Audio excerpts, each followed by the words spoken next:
തള്ള പോലെ സ്വന്തം പെറ്റതള്ള അന്ന് ഉണ്ടായിരുന്നു, പിന്നെയാണ് അവര് മരിച്ചത്. പെറ്റതള്ള ഉപേക്ഷിച്ച ഒരു കുഞ്ഞിനെയും ഭാര്യ, രണ്ടാമത്തെ ഭാര്യ വരെ ഉപേക്ഷിച്ച ഒരു ഭർത്താവിനെയും കൂടെ ഞാൻ നോക്കിയതാണോ തെറ്റ്? നാണോ മാനോ ഉളുപ്പുണ്ടോ പെണ്ണുമ്പിള്ളേ നിങ്ങക്ക്? കുറച്ചെങ്കിലും ഉണ്ടോ? അസുഖം വന്ന സമയത്ത് എല്ലാവരും ഇവരെ സപ്പോർട്ട് ചെയ്ത് ഇവരുടെ അസുഖം മാറാൻ വേണ്ടിട്ട് പ്രാർത്ഥിച്ചുകൊണ്ടിരിക്കുന്ന സമയത്ത് ഇമാതിരി തെണ്ടിത്തരം വന്ന് പറയാൻ വേണ്ടിട്ട് കുറച്ചെങ്കിലും ഉളുപ്പുണ്ടോ നിങ്ങക്ക്? സപ്പോർട്ട് ചെയ്യുന്ന ആൾക്കാരെ വരെ ഇവര് വെറുപ്പിക്കും. അതാണ് ഇവരുടെ സ്വഭാവം. ഇവർ ഒരു കാലത്തും നന്നാവൂല എന്നും പറഞ്ഞ് നടക്കുന്ന ഒരു സ്ത്രീയാ. ഇവരൊക്കെ സപ്പോർട്ട് ചെയ്യാൻ തോന്നിയ സമയമുണ്ടല്ലോ, സ്വയം പഴിക്കണം. വയ്യാണ്ടല്ലേ, അസുഖമല്ലേ, പാവല്ലേ എന്നൊക്കെ വിചാരിച്ചിട്ട് ഇവരുടെ വീഡിയോസ് ചെയ്യാതിരിക്കുന്ന കുറെ ആൾക്കാരുണ്ടല്ലോ, നമ്മളെ പറഞ്ഞാ മതി.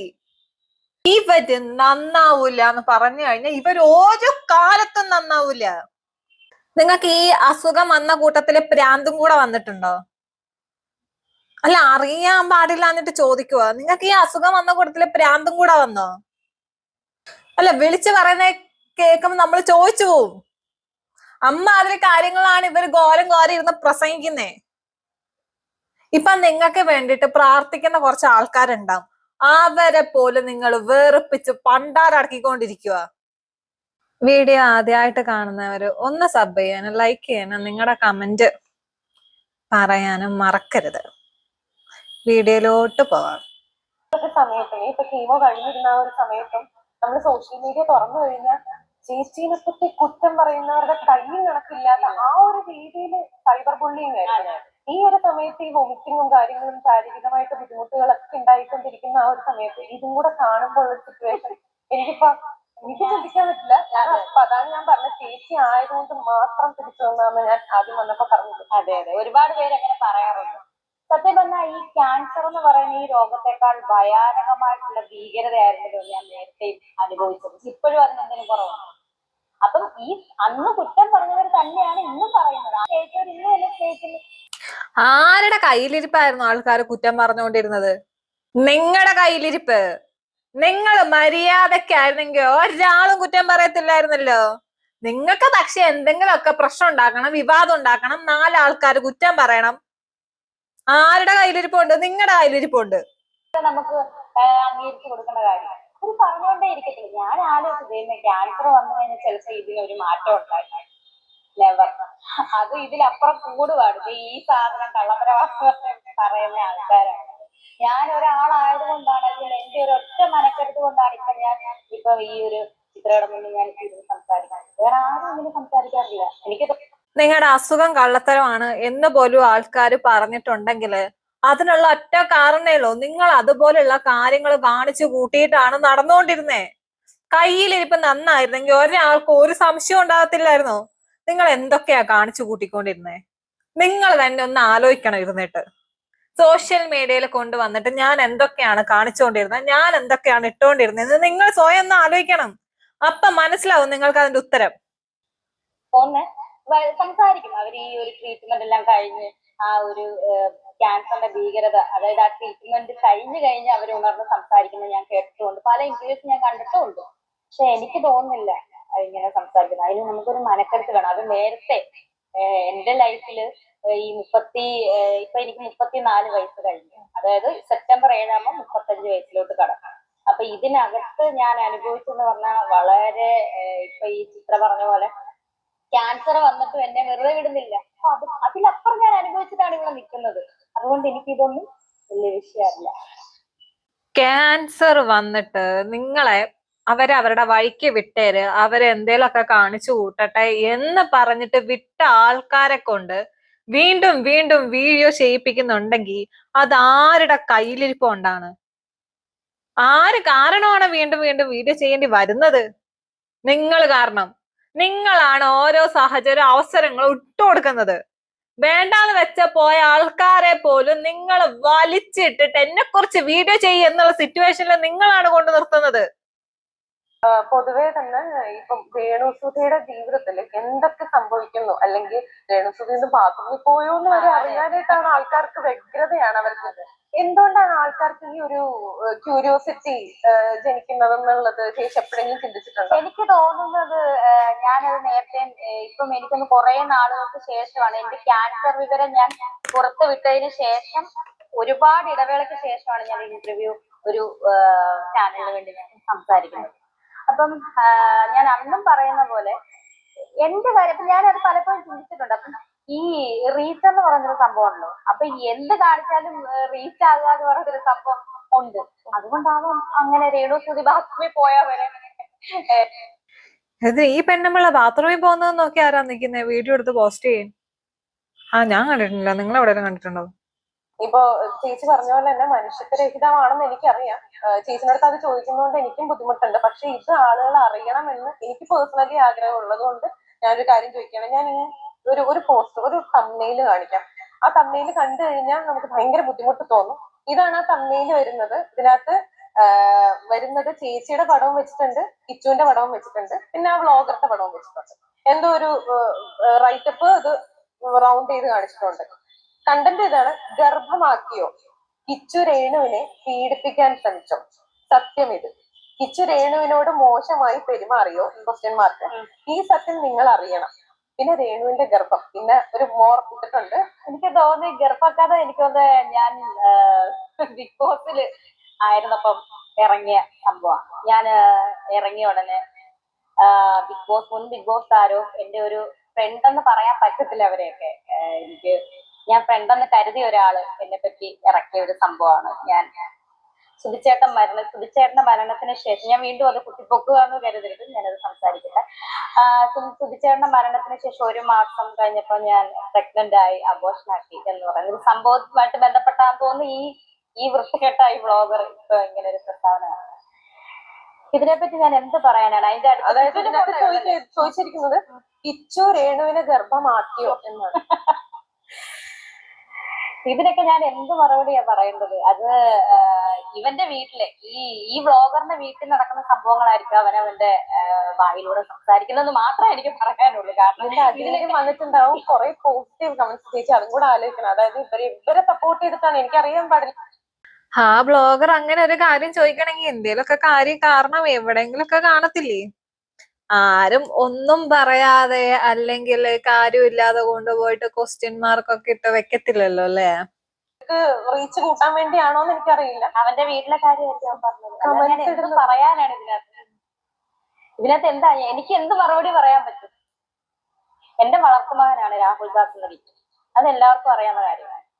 ഈ ഒരു 5 മാസം മുന്നേ വരെ ആ ഒരു ബന്ധം നല്ല ദൃഢമായിട്ട് പോയിക്കൊണ്ടിരുന്ന ബന്ധം. എന്തുവാകട്ടെ, ചിലപ്പം അതിനകത്ത് അസ്വാരസ്യങ്ങൾ കാണുമായിരിക്കും. ഇതെല്ലാം മറന്നുകൊണ്ടും എല്ലാം ക്ഷമിച്ചുകൊണ്ടും തന്നെയാണ് ഞാൻ മുന്നോട്ട് പോകുന്നത്. അന്നും ഈ 5 മാസം മുന്നേ ഞാൻ ഹെൽപ്പ് ചെയ്തുകൊണ്ടിരുന്ന ഒരു വളർത്തുമകൻ തന്നെയാണ്. അങ്ങനെ തന്നെ ഞാൻ പറയുന്നത്. പക്ഷെ അതിനകത്ത് പല കർത്തകകളും ചേർന്നു. അങ്ങനെ തന്നെ പറയും. ഈ വ്ളോഗർ, ഈ സ്ത്രീ അവരുടെ വീട്ടിൽ പോകും, എന്റെ ഭർത്താവിന്റെ വീട്ടിൽ പോവുകയും എന്റെ ഭർത്താവിന്റെ വീട്ടുകാർക്കും എന്റെ ഈ വളർത്തുമകൻ കാര്യമാണ് ഈ ഒരു സ്ത്രീ എന്നെ അപമാനിക്കുന്നതും എന്നെ ദ്രോഹിക്കുന്നതും. ഇതെല്ലാം എന്റെ വളർത്തുമകനും എന്റെ ഭർത്താവിന്റെ വീട്ടുകാർക്കും അറിയാവുന്ന കാര്യം. ഇന്ന് വരെ ഞാൻ എന്റെ ഭർത്താവിന്റെ വീട്ടുകാരെ ഒരു നെഗറ്റീവും ഞാൻ പറഞ്ഞിട്ടില്ല. പക്ഷെ എനിക്ക് ഇന്ന് പറയണം.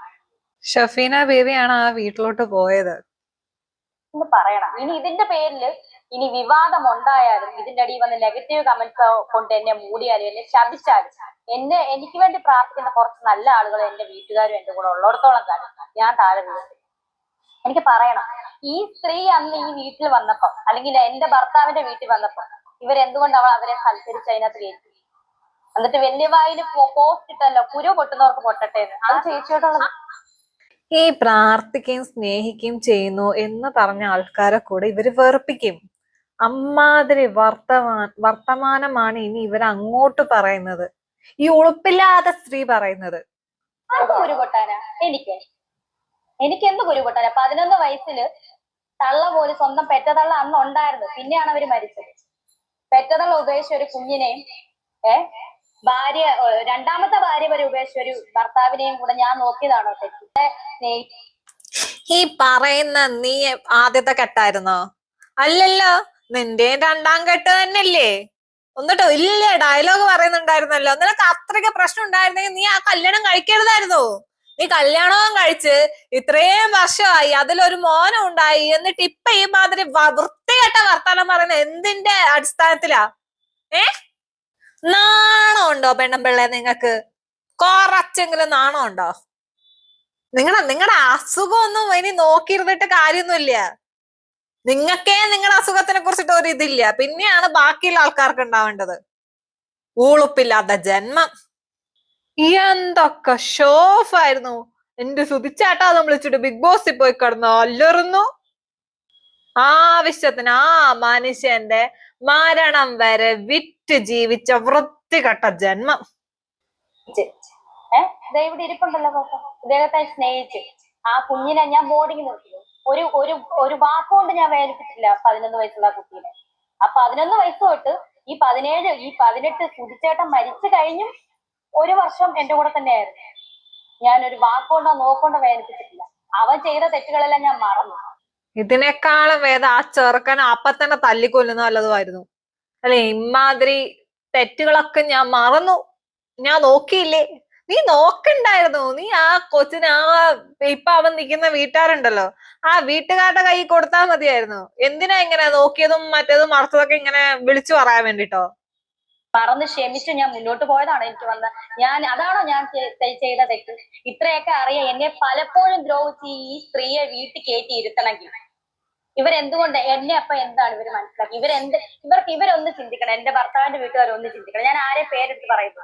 എന്റെ ഭർത്താവിന്റെ വീട്ടുകാരൊന്ന് ചിന്തിക്കണമായിരുന്നു. എന്റെ മകന്റെ അല്ലെങ്കിൽ ഞങ്ങളുടെ സുധിയുടെ ഭാര്യയാണ്. ഒന്നും വേണ്ട, അവന്റെ കുഞ്ഞിന്റെ ഒരു അമ്മയും കൂടെ. ആ രാഹുൽദാസ് മാത്രമല്ല സുധിക്ക് മകൻ, മൃദുൽദാസും ഉണ്ട്. ചിന്തിക്കണമായിരുന്നു. ഒന്നും ആട്ടെ, അവര് കയറി വന്നെങ്കിൽ മാന്യമായിട്ട് പറഞ്ഞു വിടണമായിരുന്നു അവരെ. നിങ്ങൾ എന്റെ മരുമകളെ പറ്റി ആവശ്യമില്ലാത്ത പറയുന്നതാണ്, അല്ലെങ്കിൽ രേണുവിനെ പറ്റി നിങ്ങൾ എന്തിനാ വെറുതെ കുടുംബം കലക്കണം? ആ അമ്മയും മകനും ഇപ്പം മര്യാദയ്ക്ക് പോവല്ലേ അതല്ലേ? അന്ന് തൊട്ടാണോ ഈ പ്രശ്നങ്ങൾ ഉണ്ടായത്? എന്നെ വേണ്ടാത്തവരെ എനിക്കും വേണ്ട. അവരാ വീട്ടിൽ കയറിയത് മുതലല്ല പ്രശ്നം ഉണ്ടായത്. എന്ന് നീ സോഷ്യൽ മീഡിയയിൽ കയറിയോ, എന്ന് നീ ആ വീട് തന്നവരെയും ബാക്കിയുള്ള ആൾക്കാരെ അപമാനിച്ചു തുടങ്ങിയോ, അന്ന് മുതലാണ് പ്രശ്നങ്ങൾ തുടങ്ങിയത്. ഞാൻ എന്തായാലും എന്റെ ഇളയ മകനോട് ഞാൻ പറയുന്നില്ല, നീ അവരെ വേണ്ട ഇവിടെ വേണ്ടെന്ന് ഞാൻ പറഞ്ഞിട്ടില്ല. ഇതുവരെയായിട്ട് ഞാൻ പറഞ്ഞു. അവനവന്റെ ഇഷ്ടം. അവന്റെ അപ്പന്റെ വീട്ടുകാർ അവന് വേണമെങ്കിൽ, അല്ലെങ്കിൽ അവര് ഇതുവരെ തിരിഞ്ഞു നോക്കിയിട്ടില്ലല്ലോ, ഇപ്പോഴും തിരിഞ്ഞു നോക്കുന്നില്ല. ഞാൻ തന്നെയല്ലേ ആ കുഞ്ഞിനെ നോക്കുന്നത്. ഇതൊക്കെ ഞാൻ മറച്ചു വെച്ചെങ്കിൽ ഞാൻ നല്ല കുറെ പാവം കമന്റ്സ് വരും. അയ്യോ അവള് പാവം, പാവം കൊണ്ടിട്ട് എനിക്ക് അരി മേടിക്കാൻ പറ്റും? എനിക്ക് ആരും കൊണ്ട് തരുന്നുണ്ടോ? തരാന്ന് പറഞ്ഞു ഒരുപാട് പേര്. ക്യാൻസർ ആയപ്പോ രേണുവിനെ സഹായിക്കും. ഞാൻ ആരും തന്നേനോ തരാത്തേനോ ഞാൻ ആരെയും കുറ്റപ്പെടുത്തുക. എനിക്ക് ആരും ഒന്നും വേണ്ട.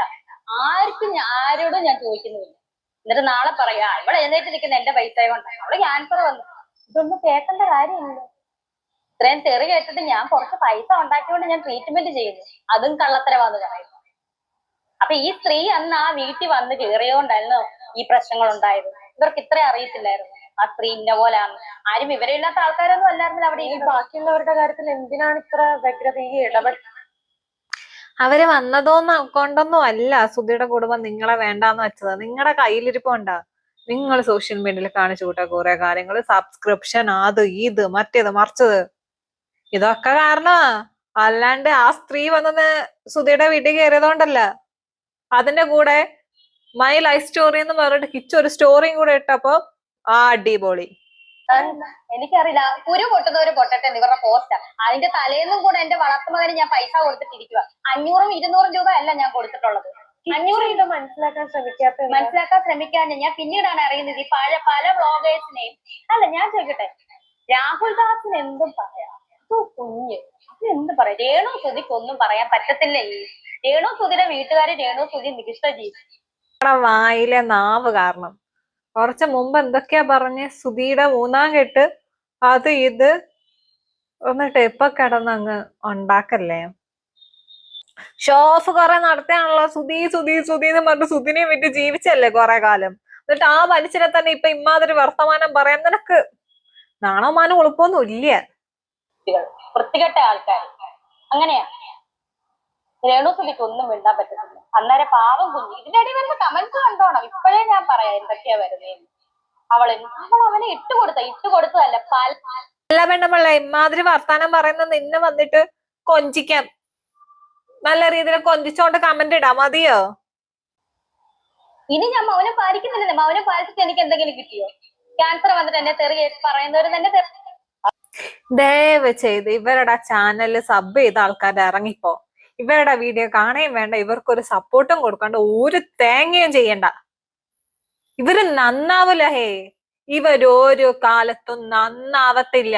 ഒരു മാസമായിട്ട് ഇപ്പൊ ഒരാൾ ഇവരുടെ വീഡിയോസ് എടുക്കുന്നില്ല, ചർച്ച ചെയ്യുന്നില്ല, ഒരു തേങ്ങയും ഇല്ല. അപ്പൊ വീണ്ടും തുടങ്ങി തള്ളക്ക്. മൗനം പാലിച്ചിട്ട് എനിക്ക് എന്തെങ്കിലും കിട്ടിയോ? ചിത്ര എനിക്കൊന്നും കിട്ടിയിട്ടില്ല. ആരും ഒന്നും കൊണ്ട് തരുന്നില്ല. എത്രയോ പേര് എനിക്ക് കൊണ്ട് തരും. ഞാനതൊക്കെ പിന്നീട് പറഞ്ഞു കഴിഞ്ഞ ഇമോഷണലാവും. അറിയോ? ഋതപ്പന് 6 വയസ്സേ ഉള്ളൂ. അവൻ എന്തറിയാന്? അവനൊന്നും അറിയത്തില്ല. പല കാര്യങ്ങളും ഞാൻ ആലോചിച്ചു, ദൈവമേ, ഇന്നലെയും കൂടെ ഞാൻ ഈ കുഞ്ഞിനെ വിളിച്ച്, അല്ലെ ഇവന് ഞാൻ സഹായമല്ല, എന്റെ കടമ ഞാൻ ചെയ്തതല്ലേ, എന്നിട്ട് ഇവൻ എന്താ ഇങ്ങനെ ഇത്രയും അറിയത്തില്ലേ ഈ സ്ത്രീയുമായിട്ട്, ഈ സ്ത്രീ എന്നെ ഇങ്ങനെ ദ്രോഹിക്കുന്നതാണ്. ഒരുമിച്ചിരുന്ന് ഫോട്ടോ എടുത്തല്ലോ. ദൈവമേ, എനിക്ക് എന്തുമാത്രം വിഷമം. ഞാൻ അത് ആരെയും കാണിച്ചിട്ടില്ല സോഷ്യൽ മീഡിയയിൽ, ആരോടും പറഞ്ഞില്ല എനിക്ക് വിഷമം ഉണ്ടെന്ന്. ഞാൻ ചുമ്മാ അഭിനയിച്ച് കാണിച്ചു, റീൽ ചെയ്തു, സന്തോഷം. പക്ഷെ ഞാൻ 11 വയസ്സ് തൊട്ട് ഞാൻ നോക്കിയതാ. ഞാൻ ചോദിക്കട്ടെ, ഇന്ന് പൊക്കി പിടിക്കുന്നവരുണ്ടല്ലോ, ഈ 11 വയസ്സ് തൊട്ട് 18 വയസ്സ് വരെ എന്താണെന്ന അമ്മ ഞാൻ ഉപദ്രവിച്ചെന്ന് പറഞ്ഞ് ഇവൻ എന്താണ് അവിടെ പോയി നിൽക്കായിരുന്നത്? നിന്നെ കണ്ടോണ്ടല്ല, അവന്റെ തന്ത ഒരുത്തൻ അവിടെ ഉള്ളതുകൊണ്ട്. അല്ലാണ്ട് നിന്നെ കണ്ടിട്ടാണ് അവൻ അവിടെ നിന്നെന്ന് അവൻ എപ്പോഴും പറഞ്ഞിട്ടുണ്ടോ? അവന്റെ അച്ഛനുള്ളത് കൊണ്ട് മാത്രമാണ് അവൻ ആ വീട്ടിൽ നിന്നത്. അതുകൊണ്ട് കൂടുതൽ അങ്ങോട്ട് പ്രസംഗിക്കല്ലേ കേട്ടോ. നിന്റെല്ലാം ഉദ്ദേശം നടന്നല്ലോ, വീണ്ടും സോഷ്യൽ മീഡിയയിൽ ചർച്ചയായി തുടങ്ങിയല്ലോ അല്ലേ? അതല്ലായിരുന്നോ വേണ്ടേ? ദയവ് ചെയ്ത് ഇവരുടെ വീഡിയോന് ഒരുത്തനും പോയി കാണരുത്. മതി, മടുത്ത് നിർത്തിക്കോ. ഇവരൊന്നും ഒരു കാലത്ത് നന്നാവൂല. നന്നാവാൻ വേണ്ടിട്ട് ഇവര് സ്വയം തോന്നണം, അതുപോലും ഇല്ല. അതുകൊണ്ട് നിർത്തിയേക്ക്. ശരിയെന്നാ. ഊളുപ്പില്ലാത്ത സ്ത്രീ.